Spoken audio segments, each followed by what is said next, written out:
Hi, I'm Brendan Elias, the China Import Guru. Today I'm giving away possibly my best tip in importing, so listen very carefully. I call this piggybacking. Now, what we're dealing with here is a problem that a lot of people have as beginner importer. See, a lot of people think that it's really about the price, so they want to get the product at the right price, but that's not always it. Usually what people want when they're starting out is to be able to get a low quantity to test it. Instead of spending $1 million or $100,000 or even $50,000, a lot of people don't have that sort of money. They might have 5 to 10, maximum 20 grand to start. But the problem is, the quantities that they would order with 5, 10 or 20 grand don't get them the same price as those who are spending millions. So the question is, how can you get the same price that you would get if you order millions with only $5, 10 or $20,000? Well, the answer to this, I've let it out of the bag. Now here it is, piggybacking.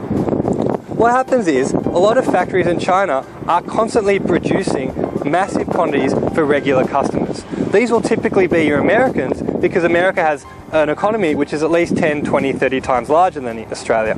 So what you need to do with a factory is to ask them when the American customer or when their largest customer is next producing a run. And then ask if they could add your quantity of, say, 5,000 to their quantity of 100,000 and give you the same price. Now, there's no disadvantage for the factory to do this because they're already producing the goods and they don't have to go out of the way and make another run just for you. So you get your price, the factory gets what they want, and the customer in America, the large customer, is none the wiser that you're piggybacking off their economic leverage to get your price.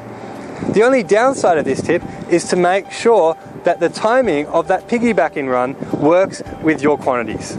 So if you can solve that, and by being communicated with the factory, you'll get that information quite simple, you'll be able to import a few $1,000s of products but get the same price as the big boys. And this is what gives you your competitive advantage to make sure that you're the person who imports from China like an expert and not the silly person who has to pay the price that every other man and his dog has to pay. I'm Brendan Elias. I hope that tip was helpful. Thank you for joining me at the China Import Formula.